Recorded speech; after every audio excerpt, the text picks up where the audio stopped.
Yes, am I audible now to all of you? I will be calling out the roll Yes. number, the names, those who have joined. Okay. When you listen to your name and roll number, kindly respond. Roll number 29, Deepak Kumar. Yes, ma'am. 29, Deepak Kumar. Yes, ma'am. Present. Okay. Roll number 30, Ashwani Kumar. Present, ma'am. Okay. Roll number 31, Anjali Kumari Thakur. Yes, ma'am. Okay. Roll number 34, Neena Goren. Yes, ma'am. Okay. These are the students who have right now joined the call. Starting with 34. I will be starting with the class because a lot of time have been already wasted because of your late arrival and all. I don't Ma'am, want the time, and yes, roll number 34. Anand Kumar. Anand Kumar. your name is not here, Anand. Write your name and roll number. It is not written. Okay, ma'am. Write your name and roll number. Ma'am Om Prakash भी मेरे room पे ही रुका हुआ है ma'am, तो घर हम लोग नहीं जा सके तो वो मेरे साथ ही ज्वाइन किया हुआ है. Ask him to join the call. Ask him to write his name, roll number, and ask him to join the call. And please speak in English. When the Okay, class is, don't speak in any other language. Okay, we will start with our new topic for the day.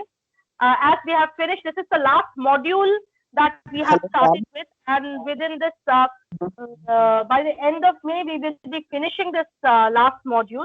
This is there are only 3 or 4 topics in this module, so this is the first topic of our last module, module 4. So, what is the topic that we are going to discuss today? I have already sent you the PDF based on it. But apart from the PDF, something extra I would be telling you in the call itself. And when I will tell you the thing, it is best if you jot it down because that will be unnecessary for you. We will discuss about organizational structure. Okay. So what is an organizational structure? What is it? Basically, organizational structure is a system used to define a hierarchy within an organization. Organizational structure is basically a system used to define a hierarchy within an organization. It basically identifies each job, it identifies each function of the job, and where it reports to within the organization. So what is an organizational structure? An organizational structure is basically a system which is used to define a hierarchy within the organization. What is meant by hierarchy? Hierarchy means the job position that we normally see. At the top, the CEO or the vice president. Underneath him, there will be executives or maybe the managers. Underneath the managers, there would be team leaders. Underneath the team leaders, there will be general executives who are working. Okay. Underneath the executives, there might be the new joinees. So this is the hierarchy.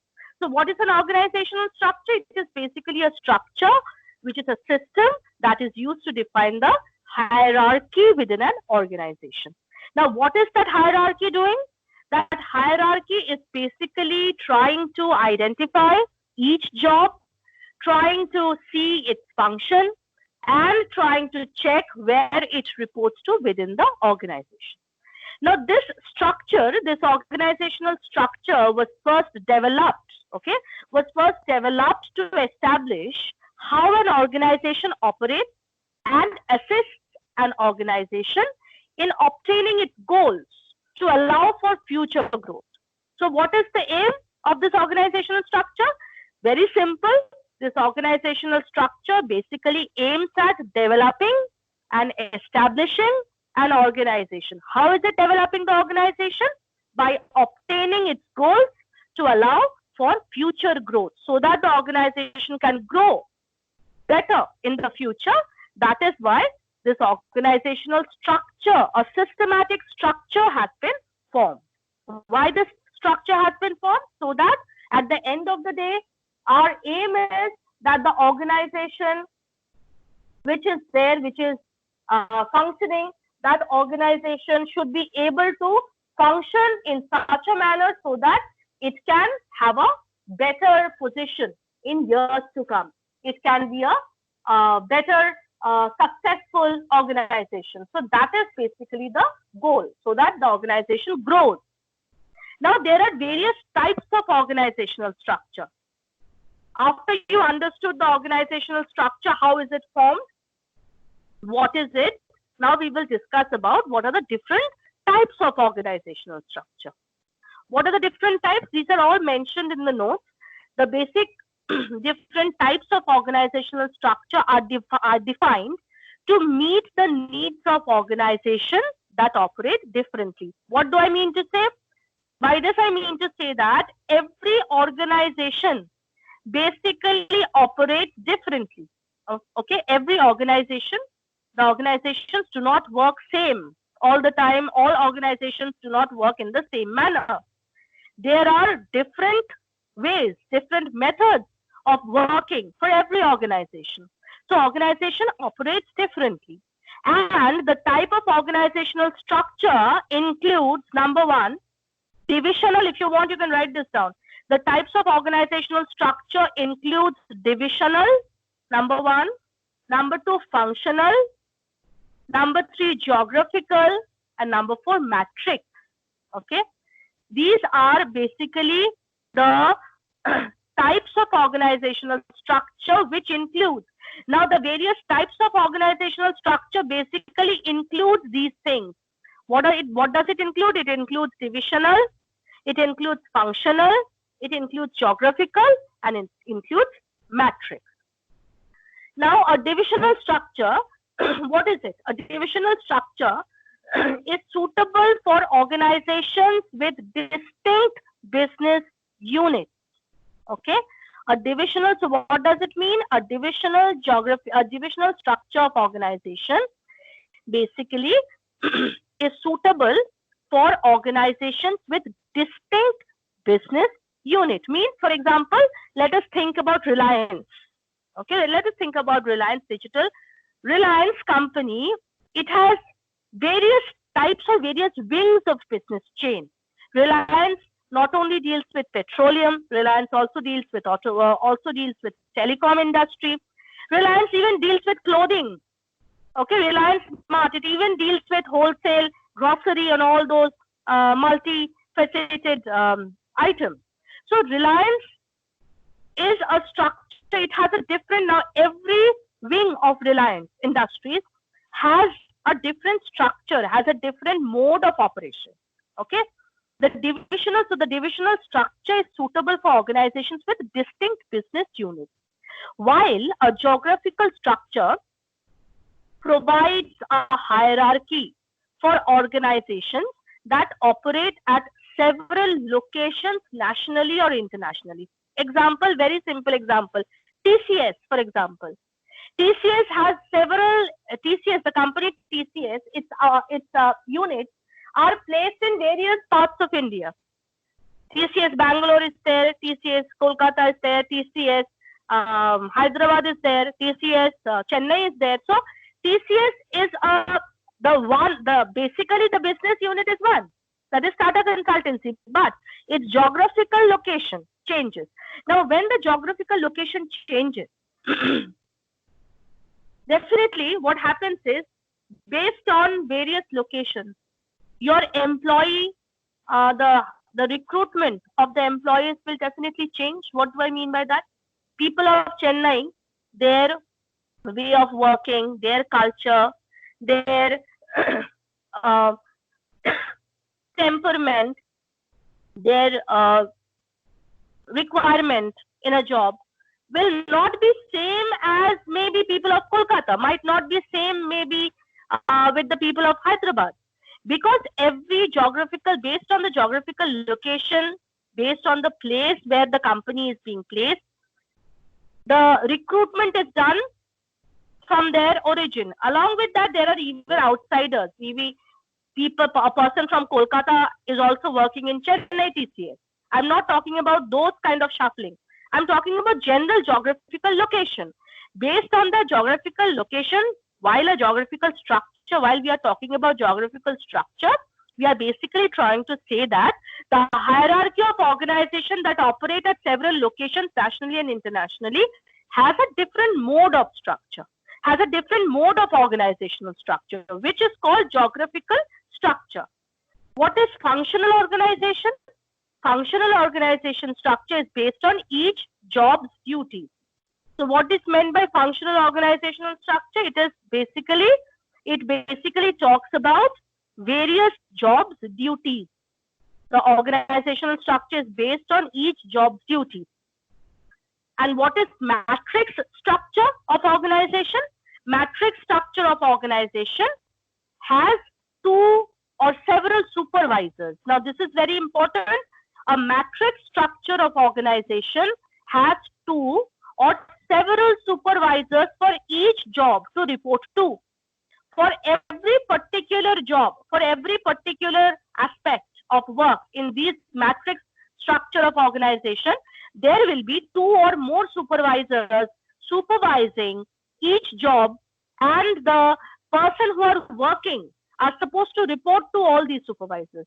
And matrix, it is normally believed that matrix organization is the most complicated, but maybe the most necessary for large organizations with many locations and functional areas. That is what that is why I gave you the example of TCS.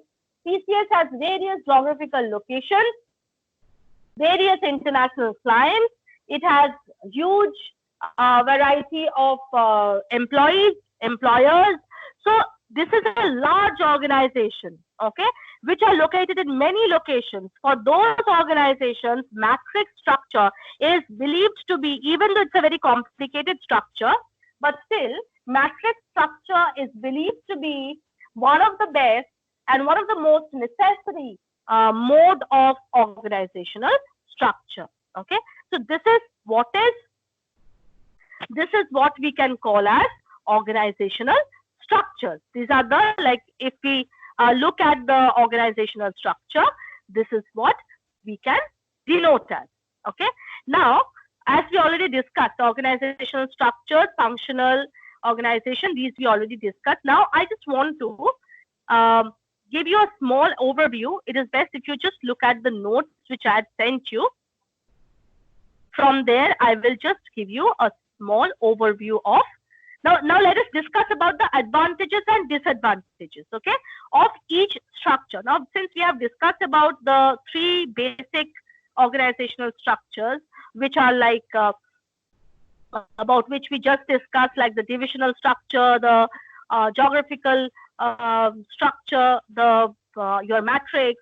These, since we already discussed about it, let us now get into an overview. Let us try to get an overview of the advantages of each of this structure. Okay, let us first look into the functional structure.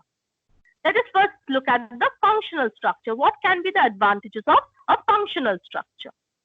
A functional structure, the advantages of a functional structure will be that the management of specialists are easier. What do I mean by that?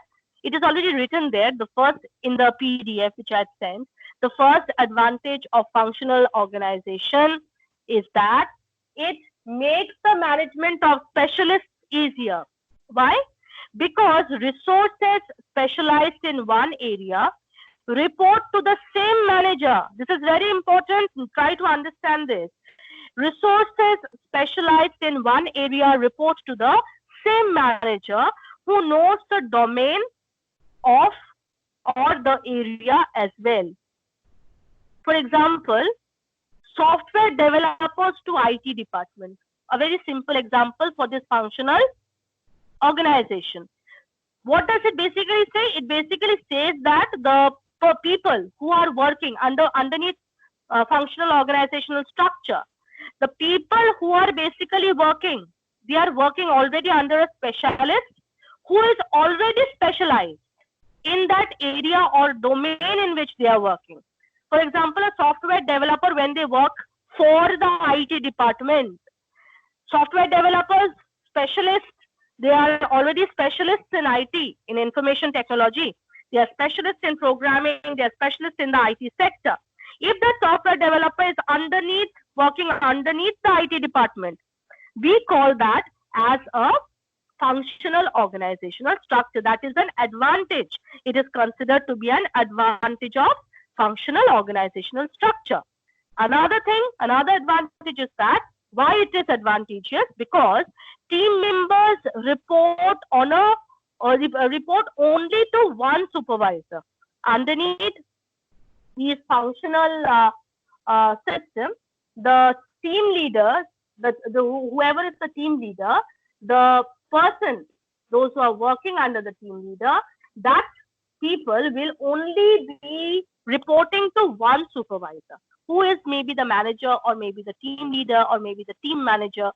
He or she, all the employees underneath that particular supervisor will be directly reporting to him. This reduces, what happens is, this basically reduces the conflicts or contradictions of reporting to both project and functional manager. Why functional structure of organization is more advantageous? Because it basically makes conflicts, contradictions, those things eradicated. It basically eradicates the conflicts, it basically eradicates the contradictions, because if you are reporting to multiple supervisors, for example, a student directly reports to the coordinator, okay, or directly, and the coordinator directly, if there is a concern in the classroom, then a student might directly approach either the teacher, subject teacher in whose class the problem had occurred, or might directly go to the department coordinator. Okay.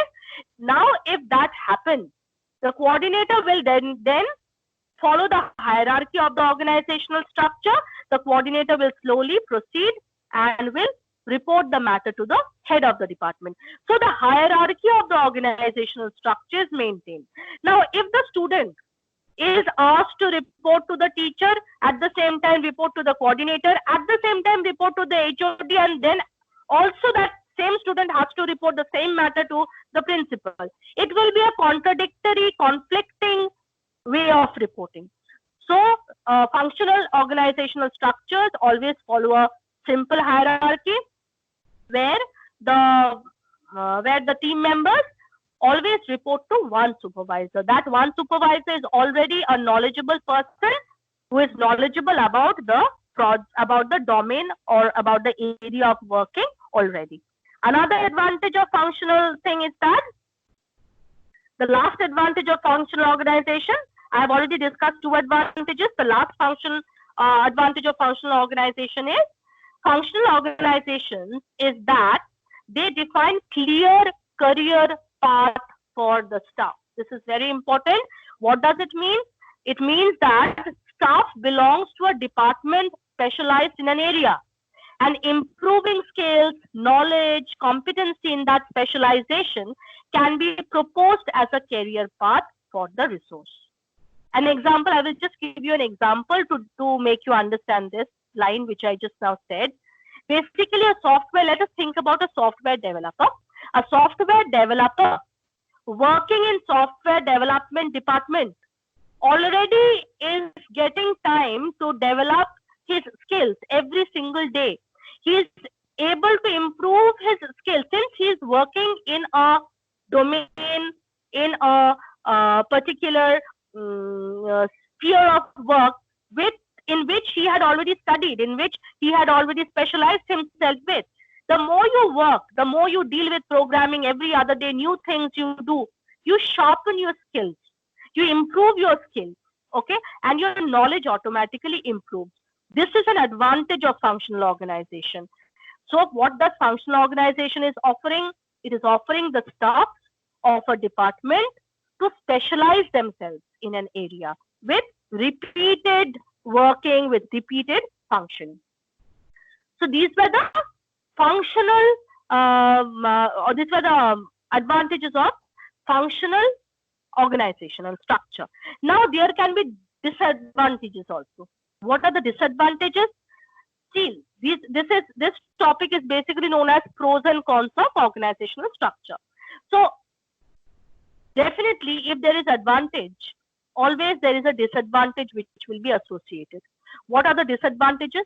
The first disadvantage can be the functional organizational structure type is that people place more emphasis on their functional specialty to detriment of the project, because their ultimate manager is their functional manager.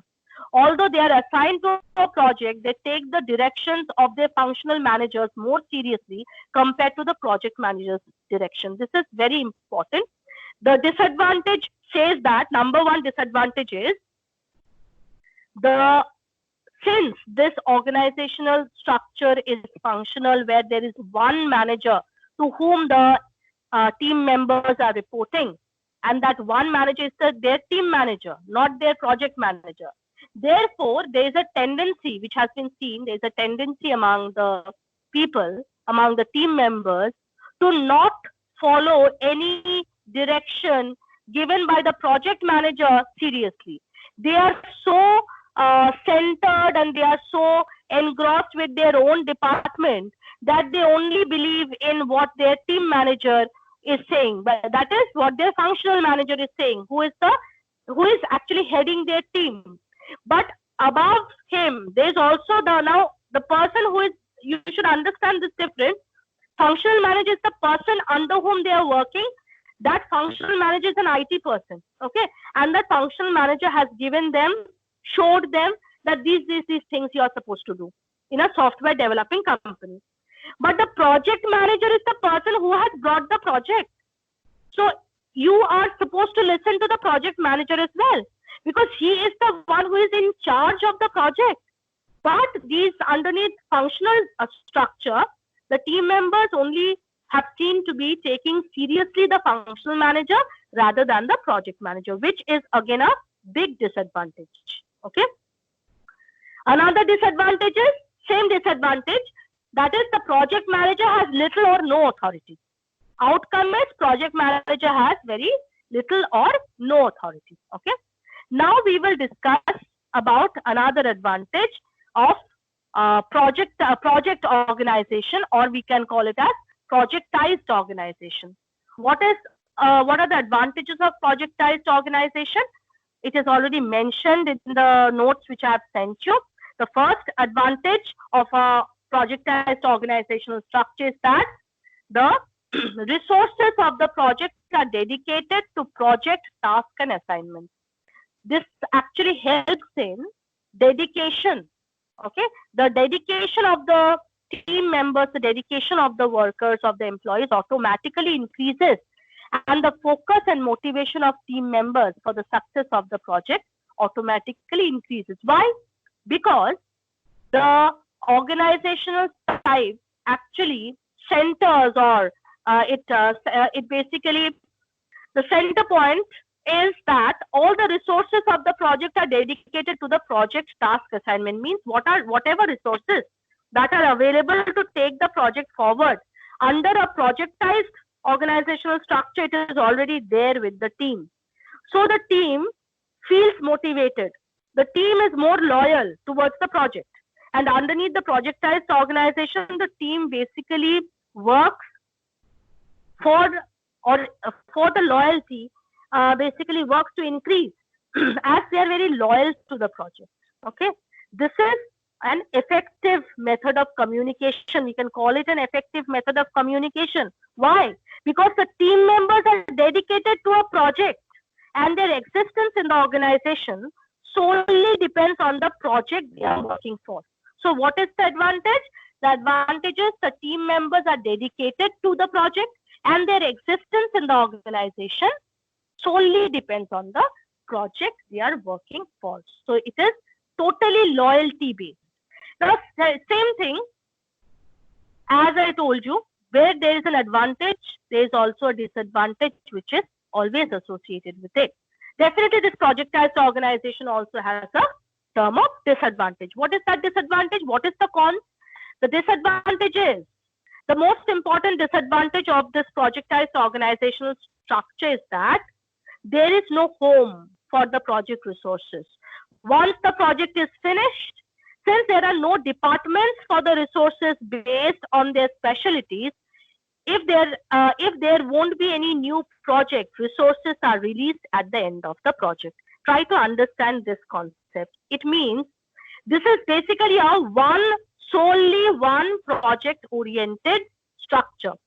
Since after the project ends, since there is no other alternative, no other home, no other place to store or to keep a record or keep a store of the work that have been done based on the project. That is why what happens is, if you don't get a new project after that, you have to end all the resources. You have to basically release all the resources at the end of the project if you don't have a chain project after that. This causes lack of professionalism. Basically, it's an advantage. It is a disadvantage because it causes lack of professionalism. Another disadvantage of projectized organization is that duplication of facilities and job function. There is a chance of duplication of facilities and job function. What do I mean by that? By this, we mean to say is tools and resources of a project belong to only one project. Several projects do not work together. Underneath projectized organization, if that project is of oil and refinery, that company underneath that particular project, all the employees will be working for that only. There won't be any multiple projects associated. So what happens is there is lack of professionalism that happens. Because once that project ends, people have no other things to motivate themselves. Okay, so tools and resources of a project belong to only one project in a projectized organization. Now we will discuss about the last organizational structure, that is matrix. We will discuss about the advantages and disadvantages of matrix organization. Now let us again recapitulate. What is matrix organization? Matrix organization is the most recent and the most helpful, the most necessary form of organization, which is believed presently, because under that organization there are multiple supervisors or team members are supposed to report to, because various geographical locations a company can be placed in, and if there are several geographical locations in large scale companies, matrix organizational structure is necessary. So now let us see what are the advantages.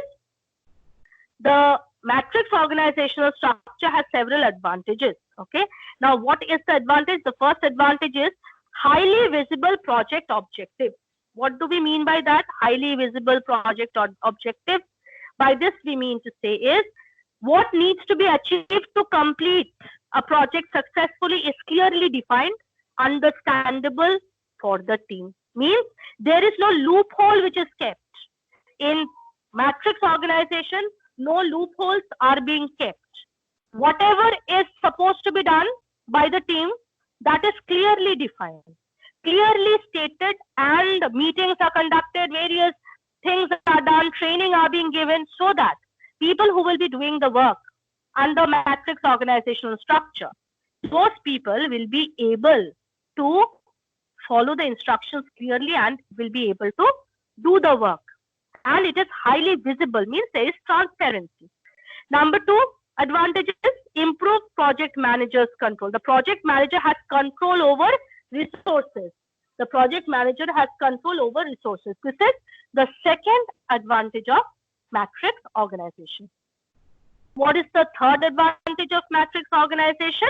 Matrix organization enables maximum utilization of scarce resources. Means, for example, if a software architect needs to support a project for only 2 days, he can be assigned to other projects or activities for the remaining days of the week. Means, if there is scarce resource under matrix organization, since it's a large scale thing and since there are various supervisors you are reporting to, for example, if my project, and there are multiple projects, keep that in mind, there are multiple projects which are working at the same time. Now, if my project needs more people right now for a programming to be completed, I will need one efficient programmer. Since we are reporting to all the supervisors, various supervisors are there, I can ask, as a supervisor, I can ask one programmer from some other team to do some work for 2 days for my team. Scarce means which is less.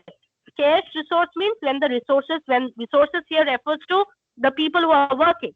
If I have less number of team members to work on a particular project, for 2 days I can ask or request some other person. If there is scarcity of resources, I can take the resource from somewhere else, and for 2 days maybe I can ask that software architect to support my project. After 2 days, once the work is done, I can assign that person again. For the remaining week, I can assign that person to carry on with the other project activities. The fourth advantage is matrix organization enables better condition, better horizontal and vertical dissemination of information. That means every resource belongs to a function and he has a functional manager. If he is assigned to a project, he reports to a project manager. The structure strengthens the dissemination and information. What do I mean by that? It's very simple. It means that matrix organization always helps or enables better conditions. Because since matrix organization, since everything is very clear, very visible, very transparent among the managers and among the team members, it is easier for the hierarchy movement, it is easier for the decision making, easier for the activities to be performed. And the last advantage is the structure. The last advantage of matrix structure is that it is a very fruitful one. It helps the organizational structure helps the team members to maintain a home. That is, even if they are released from a project, they can turn back to their department and start doing departmental work. For example, what do I mean by that? By this, I mean to say, for example, if a project, because see, for example, TCS, it works with various international projects, okay? We are talking about IT companies, so I'm giving you the example of TCS. TCS runs with several international companies. These international companies, for example, British Telecom is one such project of a very very profitable project of TCS. They work with British Telecom. Okay. Now, British Telecom is the client. The project of British Telecom, right now under British Telecom project, maybe there are thousands or maybe lakhs of people underneath that project working currently. But one day when the project ends, do you think they will lose their job? No. Under matrix organization, these people will not lose their job. They will not be sacked. What they will be done is, instead, if the project ends, they will again turn back to their department and they will start doing the departmental work. This is an advantage of matrix organizational structure. Similarly, there are disadvantages. We will just go to the disadvantage one. First disadvantage is extra administration is required. That is the first disadvantage. Disadvantage number 2 is more complex to monitor and control. Definitely, there are so many managers, so many team members, and in a large scale organization, it is difficult and more complex to manage. Okay. And next disadvantage is it needs extensive policies and procedures. What do we mean by that? Definitely in a large scale organization, more policies are involved. So definitely large and extensive policies are taken into consideration, which becomes cumbersome.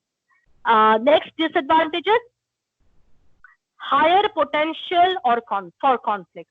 Means since there are so many people together, so many managers, their mindset might vary, their way of working might vary, their dealing with people might be different. As we already studied in our last few classes, we studied about group leaders. How do they perform? All group leaders will not perform in the same manner, will not monitor in the same manner. They have different way of leading their team. Same thing happens in a matrix organization. Different people, different managers, there is high chance of conflict. So these were basically the pros and cons of organization, pros and cons of organizational structure. And so what we discussed today, I will just give you an overview of that once again. Basically, we discussed today about what is an organizational structure. We discussed about the types of organizational structure. We also discussed about the advantages and disadvantages of various different types of organizational structure. So we basically covered a major portion of the topic organizational structure. Now we will proceed. Okay, next week I will again I will give you the notes as I normally do in every class. I will send you the notes beforehand, and I do not want these kind of irresponsibilities in my next class. If I give you a time, you are supposed to report during that time. I'm telling this to the CR and to every member of the class. You people are in second year, you people should be responsible. If I'm waiting from 1 o'clock and you people are coming at 1:30 after I report to your HOD. This should not happen. I will not report to any particular person. I have given you the responsibility. You are supposed to report. You are supposed to come and supposed to write your name and roll number. After that, I will start with the class. I am never late for my class. I just wait for you people to write your name and roll number. And this kind of late coming, I will not tolerate. Yeah. So thank you, everyone. Have a safe day. Have a safe weekend. By the way, this weekend I will be conducting a class test. I will be giving you a question. You will have to solve it and you will have to send it to me by the time span that I will. Okay. Thank you, everyone. Have a nice weekend. Thank you, ma'am.